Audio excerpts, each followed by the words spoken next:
All right, welcome. We're talking about telling stories and opinions and covering news and events.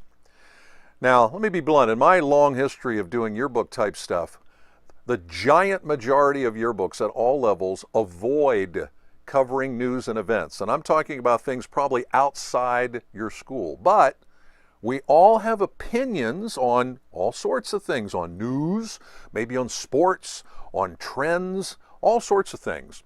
And again, this year is unique. We've mentioned that before. It's not like last year. It's not going to be like next year. Unique things will happen this year, and people will have feelings about them. Students have feelings too. Why not put some of those opinions and thoughts and news coverage in your book? Now, hopefully, again, you took the time to watch the Jostens J-class on Yearbook Avenue called Covering News and Events. This one was done by Mitch Eden, outstanding yearbook advisor from Kirkwood High School in suburban St. Louis, Missouri. Mitch is an absolute expert. If somehow you didn't watch that video, please, again, stop me right here, put the pause, open that up and watch it, and then come back to me, all right? I'll wait. Okay, time's up, all right? Hopefully you watched the video anyway.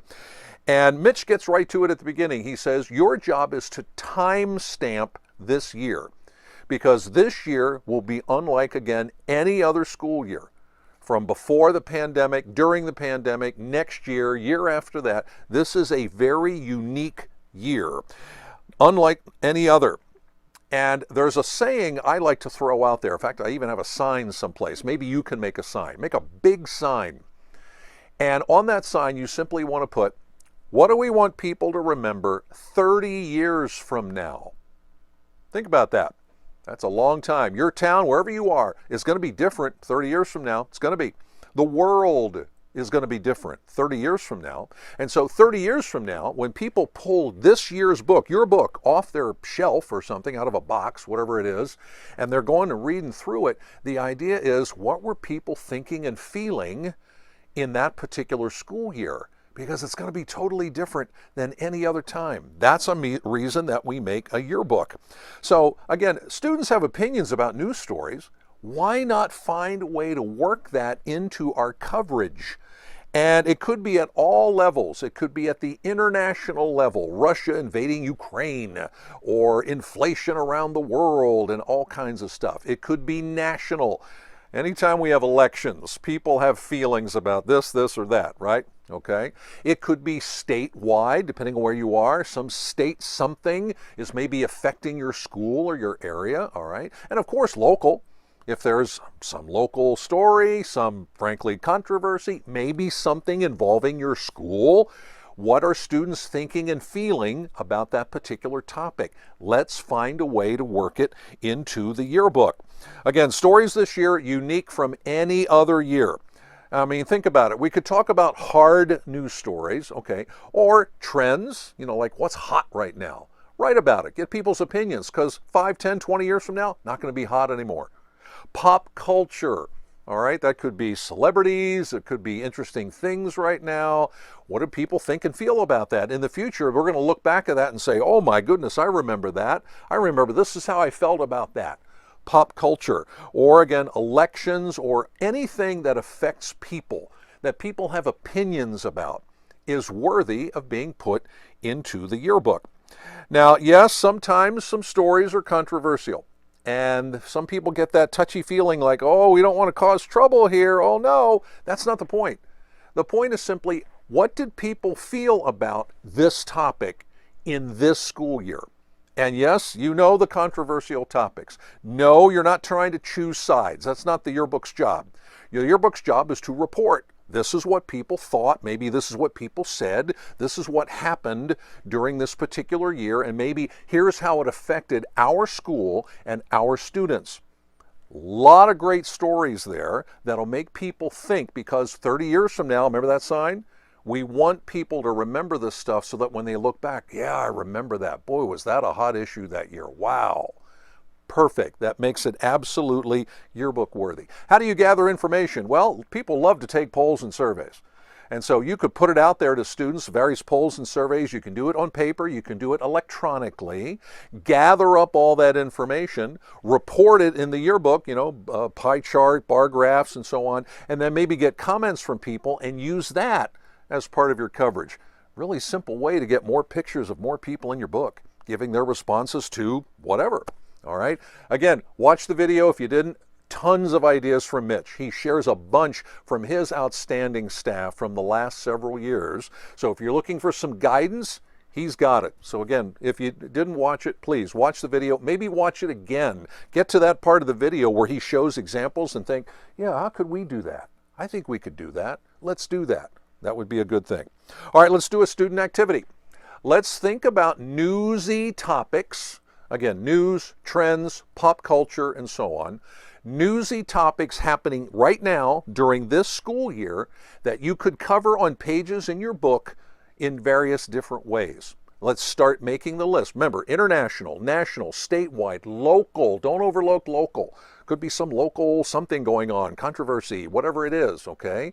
Let's make the list. Write it on the board. Somebody be a secretary. We'll only take a couple of minutes on this one, but let's start the list. Things that you maybe feel passionately about.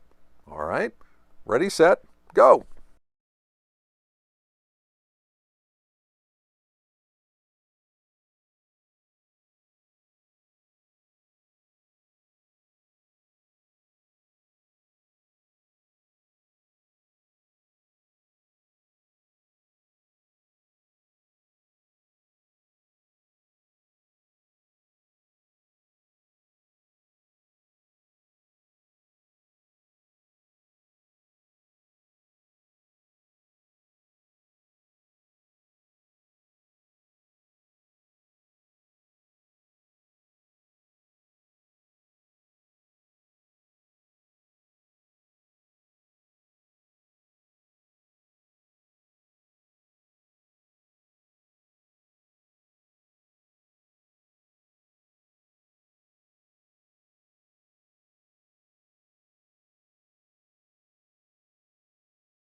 Okay, let me jump back in briefly with a wrap up, then you can continue your discussion.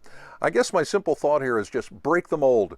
For most yearbooks out there, break the mold, which means we cover the same stuff every year, year in and year out, year in and year out. Think about it. I'm being a little harsh here, okay? Some people like football, a lot of people don't. Some people like sports, a lot of people don't. Some people like maybe certain things, a lot of people don't. Homecoming week, yay! Some people don't care. That's a little harsh, but true. And so the idea is, what other great material can we also put in our yearbook to remember people's feelings and emotions and passions about this topic, this one, this news story, this thing, this trend, this pop culture thing, that we will put in the book for life and people will enjoy reading literally forever. All right, it's easy to do. We're not going to ignore sports, big part of school, of course. We're going to put that in there. What about some other stuff? What about some other interesting stories, feelings, opinions from people about things that are hot and topical right now? So keep making that story list, and you'll probably keep adding to it as the school year goes along. Great. things happen, things pop out of nowhere. What are the important topics this year that students care about that you can put in the yearbook and make it even more valuable? Again, always remember, guys, yearbook is for life. What do we want folks to remember 30 years from now? Let's do it. Thanks for watching.